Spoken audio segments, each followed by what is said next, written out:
Ray, where are we standing? We're standing at the site where my grandfather originally, when they arrived in this part of the country, they, as I mentioned earlier, they had turned a wagon box upside down and used that as shelter. And then as they got some sod broke and planted some crop, then they focused on building a sod structure that was a combination house and barn. And of course, the reason for that combination was so that they could benefit from the animal heat during the cold winter months here. And this is not where the farm site ended up because they were having difficulty finding water. They dug several holes here and couldn't come up with water here, and so they ended up moving about a quarter-mile south and had much better success with finding a well that would provide water for them. And consequently, as farmsteads developed and progressed, trees were planted, and it's hard to envision when you stand at a place like this and think of the fact that there were no roads, no high lines, no electricity or anything like that, and to come to a place and say, you know, this looks good enough for me, and then to begin the process of developing a farmstead, to me is hard to visualize how that whole process would take place when today we have roads and highways and electricity and all of the conveniences, and to stand at a place like this and roll back in time is overwhelming. And was the sod house still standing when you were young? No, there was just a foundation that still rock here behind us and things like that. That's all the memories I have of that. And Did your father or mother ever talk about seeing the old sod house? yeah, my dad, talked about how it was and different things like that, and dirt floor. And Was he raised in this house? no, he would have been raised a fourth of a mile south of here in an older home, wood structure. So they moved before he was born? Yeah, right.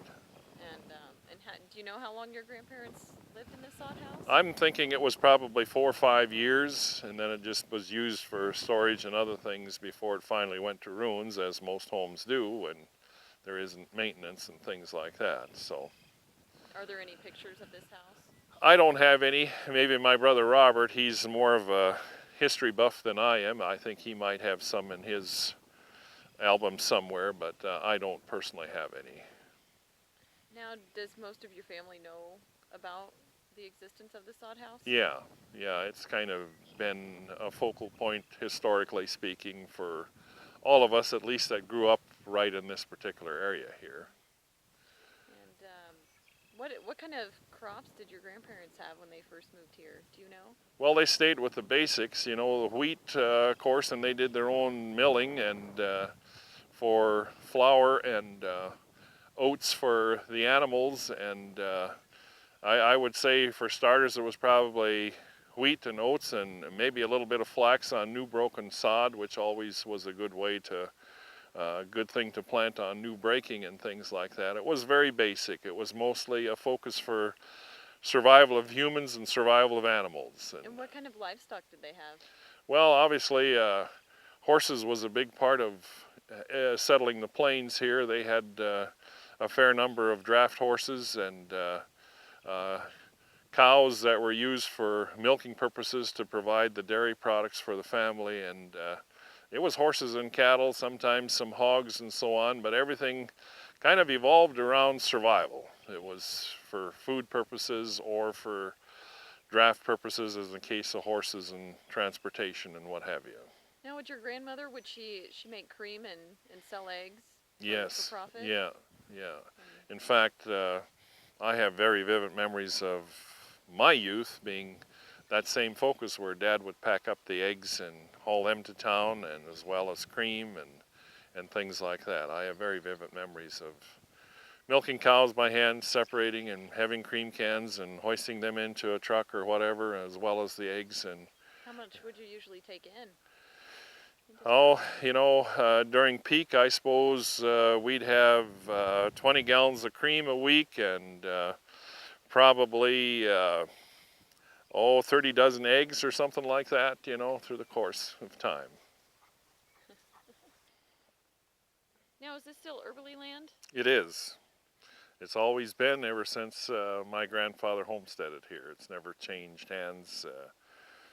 My grandfather had it, and my father had it, and now my brother has it, and it's been passed on through the generations. Of course, there were always financial transactions, but it always stayed within the family as such. And how much land did your grandfather homestead? Well, originally I think it was just 160 acres, and then of course expanded from that. And if you in the area here north of where we're standing, northeast of where we're standing, he also had a son that he built a farm for, one of the older boys of the family, and he had a farming operation there as well. And so there was a cluster of probably 6 farms that were Erbele farms in the area here at one time, and they're all, an offshoot of the brothers that came here originally, and they're still just a pretty good size land holdings here in this particular area that belongs to Erbele's as such.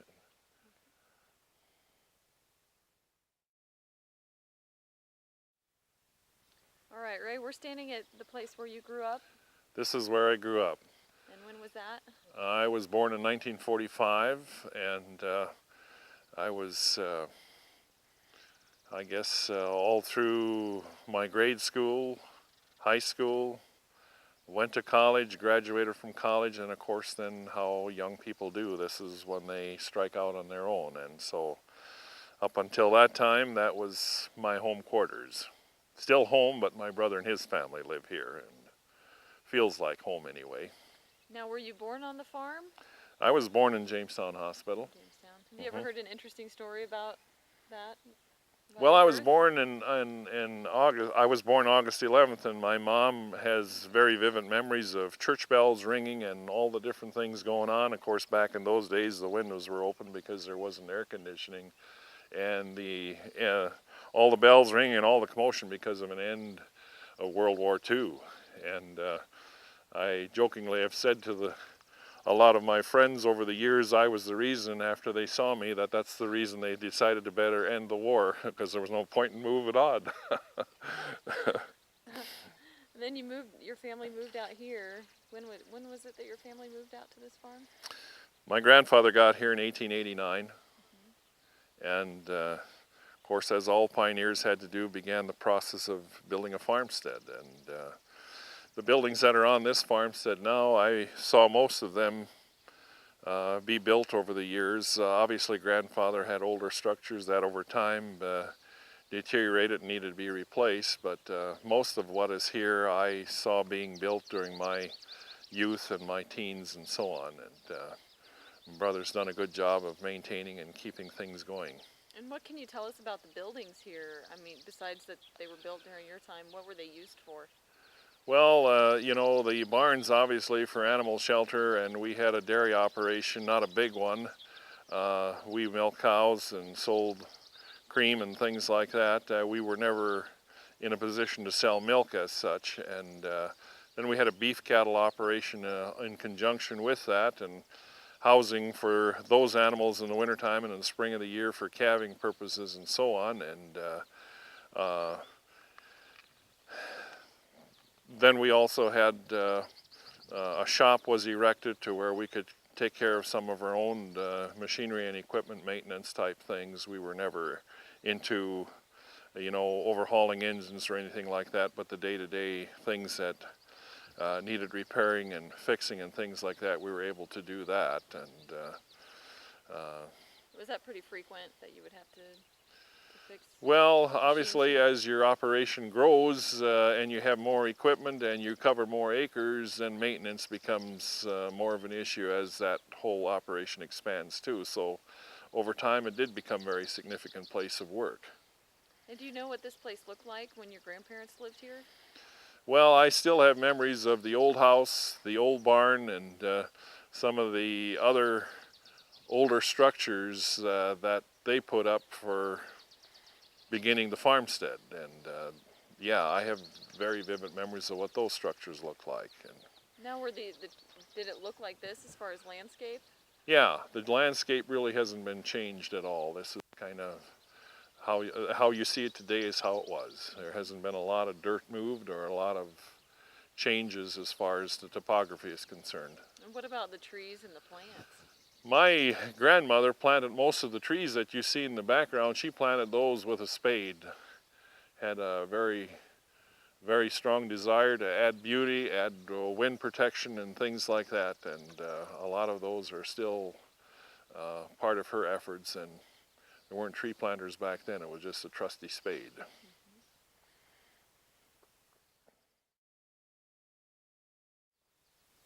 Ray, what is this house here? This is the house that was, they began building process in 1949 and was completed in 1950. And I remember as a little boy the outfit coming in to dig a big hole in the ground to make the basement, and then the neighbors getting together and pouring concrete and things like that. And of course, since all of the sand and gravel had to be hauled by hand, and there's also rock in the concrete, the displacement principle was very profound. Every rock, where a rock was, you wouldn't need concrete, and so that was, a lot of rock were put into that as well. And so I remember the buzz of activity of getting all of that done, and neighbors and friends coming to help and see that that whole process was carried out. And very physical, strenuous work. I remember riding with my father to the lumber yard with an old truck to get lumber and things like that to continue the building process. How long did it take to build? About 2 years. And what did you move from into this house? There was an older structure just southwest of where this structure is, probably 100 feet from where that was at, and we lived in that until this was completed, and then we moved into that. And back in those days, of course, carpenters came with hand saws and hand tools. There weren't really any power equipment, any electric saws, and so the process was much slower than what you see in this day and age. And the carpenter actually came and lived with us during that whole process, and he was the sole designer and expert, as we call him, and the mastermind of laying out the floor plan. Insulation and different things like that weren't the priority that they are in this day and age. And when you were growing up, did you and your siblings share rooms? Oh yes, yeah, we shared rooms. And what was that like? well, it had good things and bad things. If you were having a good day and everybody getting along, it was wonderful. It was times when you weren't that you wished you had your own room with a lock on it, you know. What would you do to one another if you were having a bad day? Well, you know, there was always that power struggle. I'm stronger than you, and so if you don't listen to me, why, you know, that type of thing. And having an older brother, why, we had to kind of prove that to each other once in a while, and it was ultimately always ended up in fun, but sometimes there were some serious moments. But when we reflect back, it wasn't serious. And what is the house set up like inside? What does it look like inside? Well, like you'd expect a typical farm home, you have a basic entry, and then of course a kitchen. That's always the main focal point. Living room, the upstairs has bedrooms, and a few bedrooms off the side of the kitchen. I remember as a little boy, what we call the living room, that was off limits unless somebody came to visit. Then you'd open that up, and that mom wanted to be kept spick and span and clean at all times, because with the communication we had back then, you never knew when a friend or relative showed up, and that part of the house had to be kept clean at all times. And so that was not used during the course of the week. If anything, we would have activity in there on a Sunday afternoon when I was a little boy. As we got older and were in high school and needed more room to do our things and so on, to read, to study, then the living room became part of where we would do some of that activity. But early on, it was off limits. It was. And what kind of things would your mother do when visitors would come visit? Well, the first thing was to prepare some food. That was such a big thing, and a lot of friends and relatives that would come by. I mean, it was just, you were always expected to have a meal ready in a matter of a few minutes. And of course, the canned goods that she had in the pantry were always a good backup. There was canned sausage, canned chicken, there were canned garden goods and so on, and I was always amazed as to how fast she could whip up a meal for 12, 15, 20 people if had to be, you know. And that was pretty normal? Pretty normal. Yeah. And what were typical meals like here at this house? Well, the German foods would be sausage, strudels, noodles, dumplings, bread, a lot of homemade breads, a lot of pastries, kuchen, rolls. That's why we look the way we do today yet. We've kept the tradition alive. And did you have specific seating arrangements when you were little? We all had our spot at the table. Yeah. Was there a routine that you would go through for mealtime? Yeah. We were all expected to be there when it was mealtime. There was not this person eats now and this other person eats later. And when it was mealtime, it was mealtime. And it was always tradition, too, that nobody ate until we gave thanks for the food. And so lots of those traditional things that we're trying to keep alive to this very day. Any other memories about this house that you would care to add? It was always home. Mother would make sure it was always comfortable, that it was clean, and that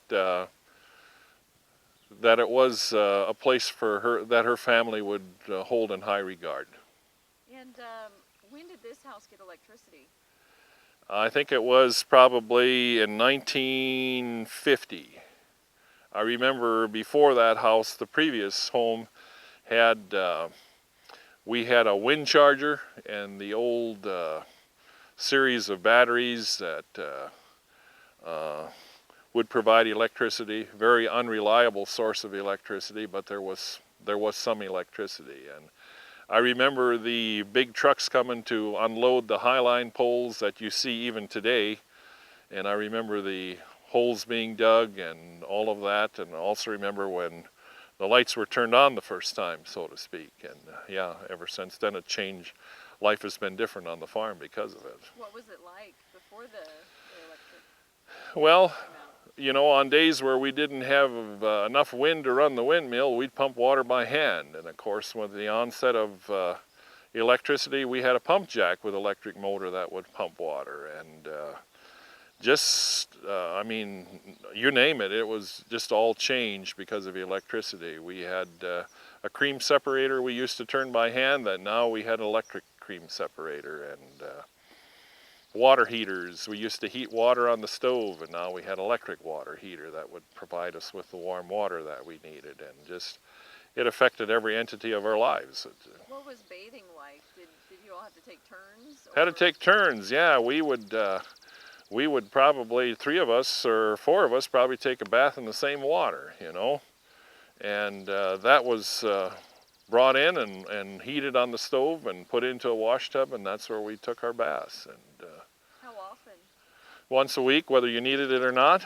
Probably needed it by then. Very much so, but I guess the thing that we always laughed about is everybody in country school, we all lived the same, and so we could tolerate each other from that standpoint. And how far from here was country school? Just 3/4 of a mile west, right out along the highway. And you would walk or ride? Most of the time we used horses. Sometimes we'd walk, but most of the time it was on horseback. Did you have any favorite memories from your time in country school? Oh, I guess I like the fact that we were able to ride on horses were a big part of our lives, and we'd actually, as we got further along in grade school, we would actually take some green broke horses and ride them to school, and it got to be rewarding to see them change and develop, see them learn, along with the fact that hopefully we were learning something at the same time, and those were good memories. And the fun times during recess, actually, even in the dead of winter when it was not fit to be outside, we'd be probably out in the barn playing and messing with the horses and things like that. And what kind of things would you play out in the barn? well, we would see who could climb up a rope that we had tied to the ceiling the fastest or the highest, and things like that.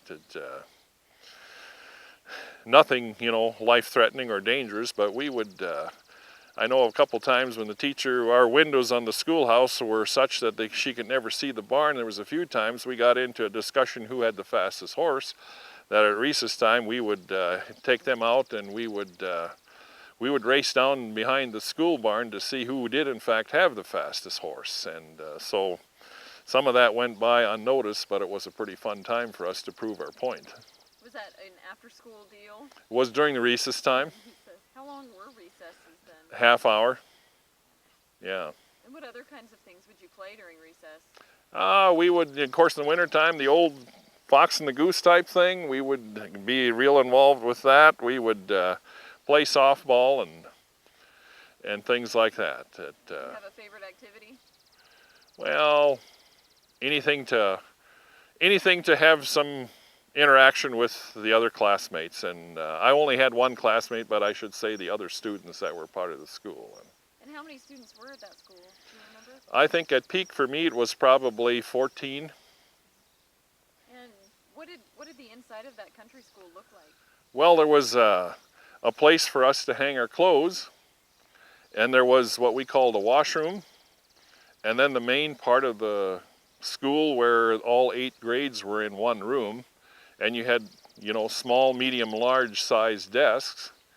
And it's amazing when you think back that as a teacher was working with the first graders, you had to be shutting that activity out and doing your homework and doing your things. And when she got to the older class, the younger would actually learn from that too as well, and if they were done with their homework and their studies, they could listen in and things like that. It's amazing when you think about the fact that we were all in one room, and the teacher taught us all in the different respective grades, but it was all in just one major room. And we had a basement, had a furnace downstairs, and a coal furnace. And I have memories of going up there on a Sunday night. I would get paid 50 cents from the teacher if I went up Sunday night and got the place warmed up good and got a fire going in the furnace, so that in Monday morning it wasn't just unbelievably cold, because it would sit there empty from Friday night until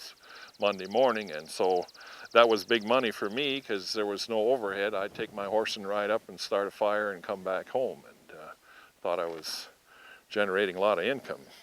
Now, was English your primary language? It was. Is that what you grew up speaking? No, I grew up speaking German, and interestingly enough, our teacher was so adamant about us learning the English language that if we spoke too much German in school or in class, there were a lot of things we could probably describe better in German than we could in English, and because she was so adamant about us learning the English language, we would often have to skip recess if we got too involved with our German. Did you always feel like it was a bad deal that you could speak German, or did you ever get in serious trouble for speaking it? There was a time, I guess, with that one particular teacher that it almost seemed like we were inferior because we were speaking too much German. And were the teachers pretty young? My first grade teacher was probably the oldest teacher I had, but the rest were younger teachers.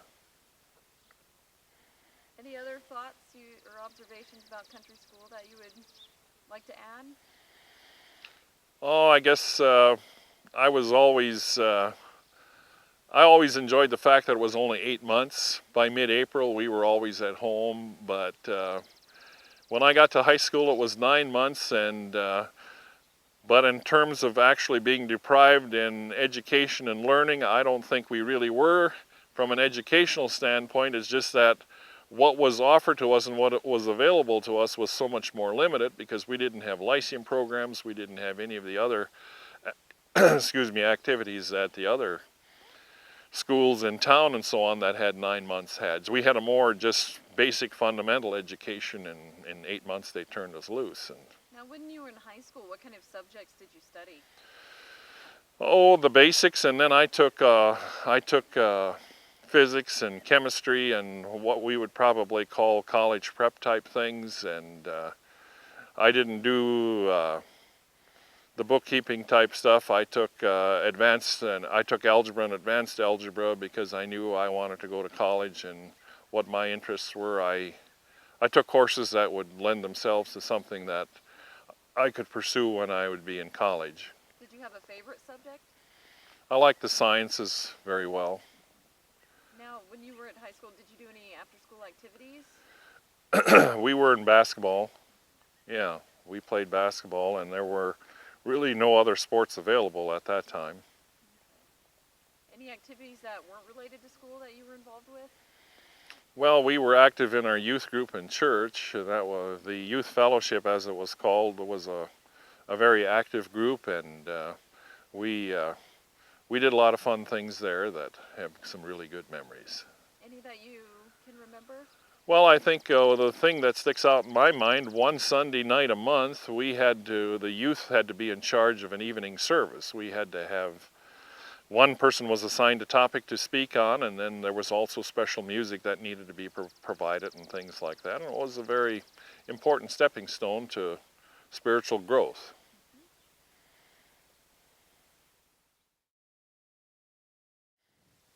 Now, Ray, we're standing out in the barn area. What kind of memories do you have from this particular spot? Well, from this particular spot, there was a lot of activity. Kind of a holding area for the dairy cows when we let them out at night. Was a place in this area that you see around us where we used to break and train horses, and a hub of a lot of activity, as is the case in most of the barns back in those days. And any interesting stories from when you would help with the horses? Oh yeah, the list goes on and on. One of the that sticks out in my mind is my dad bought us some horses. My older brother and I each got a horse, and his was a lot more trainable than the one I ended up with. And I have memories of, we thought we were making some progress, and on one particular afternoon he decided that he didn't want me on his back, and took off and jumped the fence that you see behind us. It was an older fence then, not as high.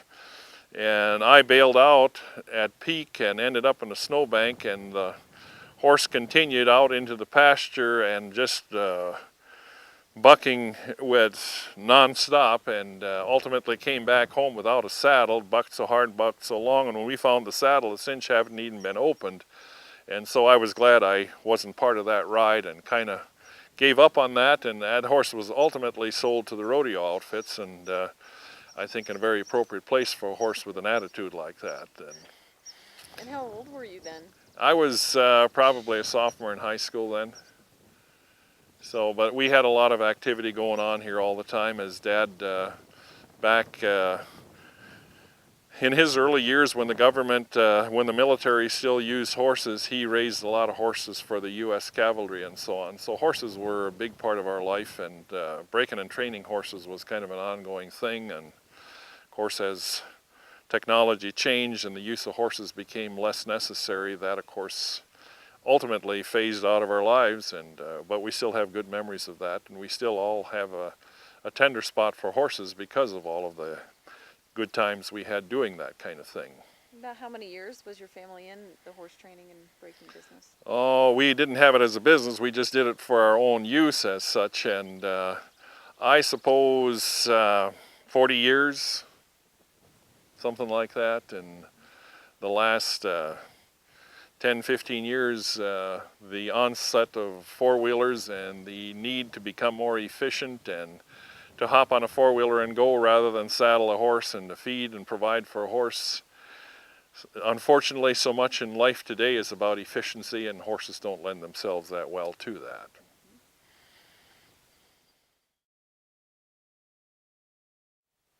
Now, Ray, we're standing in one of the sheds here that you had built.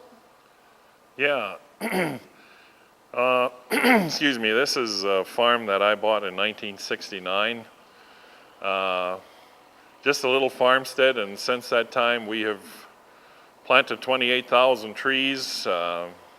Every building on the yard has been rebuilt by us, and have a little backgrounding lot, feed lot, and things like that. And this building is a hub of a lot of activity, winter and summer. Summertime, of course, for maintenance of machinery and equipment. In the wintertime, the same, but it also houses the tractors and things that we need for feeding the livestock and so on. It's a heated building, and so with the severity of North Dakota winters, we find that to be a pretty necessary part of what we do here. And when did you have this place built? We bought the farm in 1969. This building was put up, I believe, in the early 80s and has served us very well over time. And how many other buildings do you have here on this area? We have about 4 or 5 other buildings, I guess, that serve us in our livestock endeavors. And how many livestock do you run from here? We run about 200 mother cows that we calve, and usually don't begin calving much before April, first week in April. And the backgrounding lot we have the capabilities to background about 2,000, but typically we'll winter about 1,500. So keeps us busy. What about crops? Crops, the primary emphasis, of course, is feed grains for the feed yard. However, because we're all no-till, we need to sometimes incorporate some cash crop in the form of soybeans or something like that to complement the no-till practice with rotation to break disease cycles.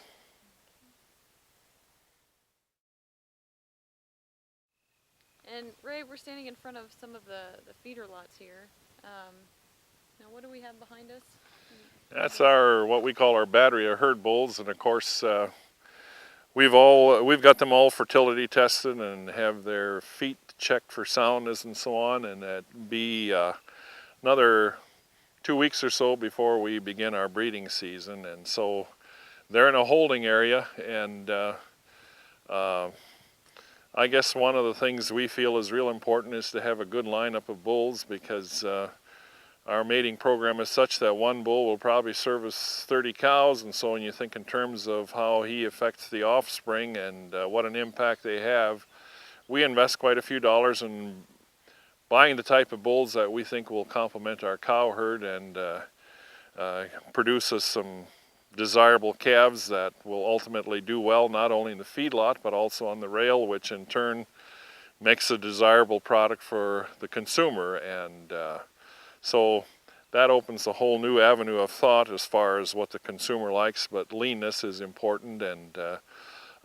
we try to be on track. We try to stay informed on what the industry is needing, and we try to run our breeding program according to what the needs and the desires are of the consumer, which is ultimately the person that casts his vote of approval. And how have raising cattle, how's that changed since when you were younger?